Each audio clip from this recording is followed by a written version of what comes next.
All the units operating here in the Arctic region, they need to be very, very robust to cope with this harsh environment. It just prevents any aid from the outside. You need to bring everything yourself. The Arctic region is the gateway to the North Atlantic. For NATO and its allies, maintaining a strong presence here is vital to protect trade, transport and communication links between North America and Europe. Historically, this has been an area of low tension, but that is changing. Climate change is causing the world's ice caps to melt at an alarming rate. As this ancient landscape forever changes, what does the future hold for security of the region known as the High North? I'll be joining the Danish armed forces in Greenland, at sea and in the air, to find out the challenges of patrolling this vast area.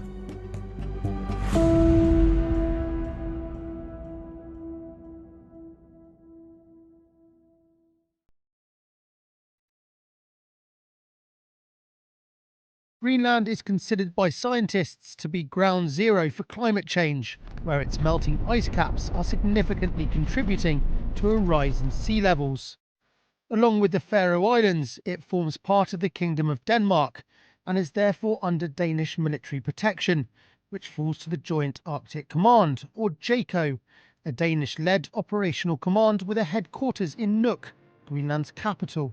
The geo-gap, Greenland, Iceland and UK is hugely important for NATO.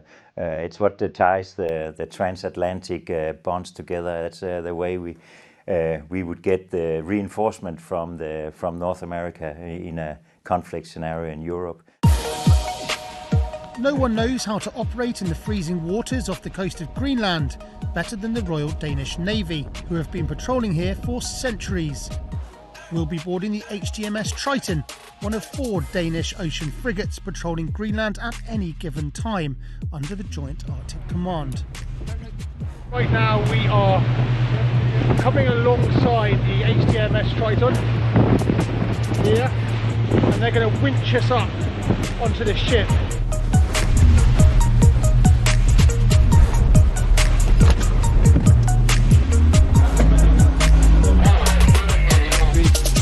Grab those. Safely onto the ship, I went up to the bridge to meet the commanding officer. Commander Senior Grade Peter Crow is a veteran of these waters and a former commander of one of NATO's naval task forces. Can you give us some idea of just the vastness of this area? It's extreme distances, so you need to think ahead about the ship's performance, about the crew skills and about logistics.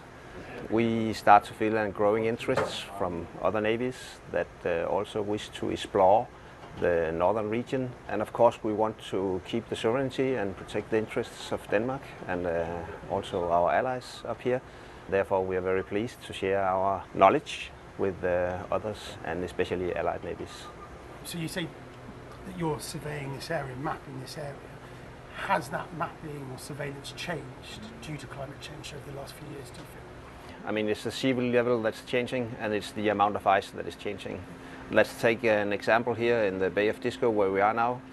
People on the shore side, they used to visit the island Disco and they could go there by foot, but they haven't been able to do that for a very long time because the temperature is increasing. So it is very, very easy to see the changes of the climate. The Triton is uniquely adapted to these waters. While not technically an icebreaker, it has a reinforced hull, meaning it can break through ice up to 80 centimetres thick. It is also highly manoeuvrable, which is key when operating in Greenland's narrow ports and waterways.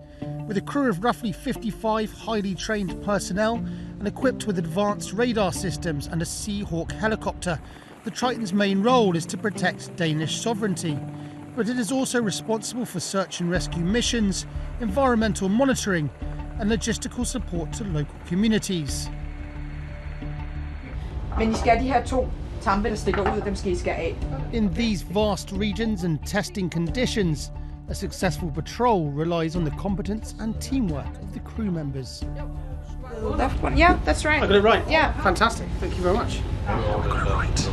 Quite happy with myself. On board the Triton, a group of 20 or so conscripts are quite literally learning the ropes. For the Danes, passing on knowledge from one seafaring generation to the next maintains mission continuity. So this is the ice splice, is that right? Yeah. And how is my ice splice? It's perfect. Thank you very Yeah, much.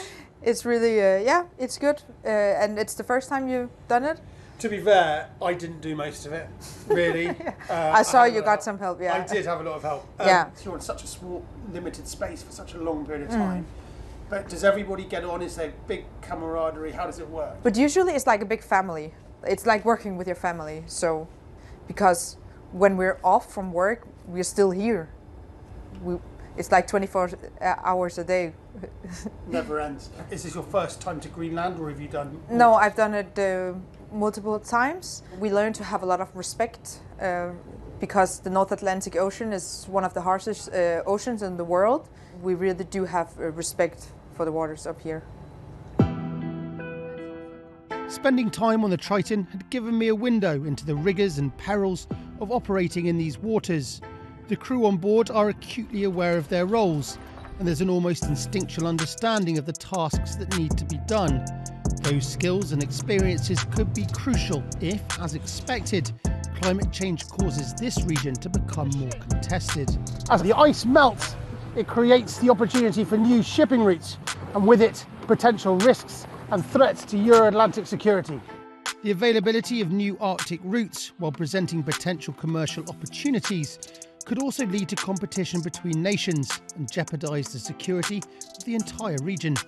With Russia stating its intention to be a primary force in the Arctic region and China declaring itself as a near-Arctic power, Arctic security has become a priority for the NATO alliance and its allies. Our area of responsibility will be more used by the whole world.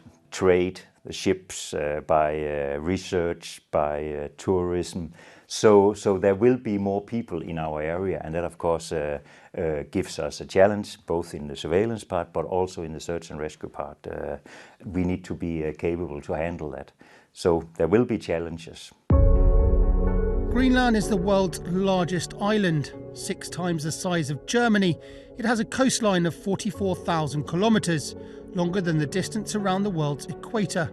With a population of just 56,000, Greenland's communities are often thousands of kilometres apart. To patrol an area this big, both for surveillance and search and rescue missions, the Joint Arctic Command also deploys Challenger aircraft. The Challenger patrols the regions around Greenland and the Faroe Islands on a daily basis, and today I'll be joining them. But first, a flight briefing. We're here, Thunderstorm, going out through the fjords, up along the coastline, inspecting for the ships, in around counterclockwise around Disco Island, and when we're done with the inspection, we go back home. So when you say we're inspecting for ships, what are you looking for exactly? We have a general idea of what's out there today, and we're just going out and see if everything is like it should be. And the ships there, the fishing ships, see if they have the permissions to be there, and just making sure that they are what they are and where they are, and do what they were supposed to do. Yeah. So essentially, you're creating a kind of maritime picture from Yeah. the sky. Briefing complete, it was time to board the aircraft. The CL-604 Challenger has long-range and high-altitude capabilities, which makes it ideal for Arctic maritime patrol and search and rescue missions. So guys, right now we are obviously flying over Greenland. Can you give me a little bit of an idea about what you're doing? Right at the moment, I'm using the radar to look for targets on the surface and try to correlate them with what info we have on the ships that are in the area.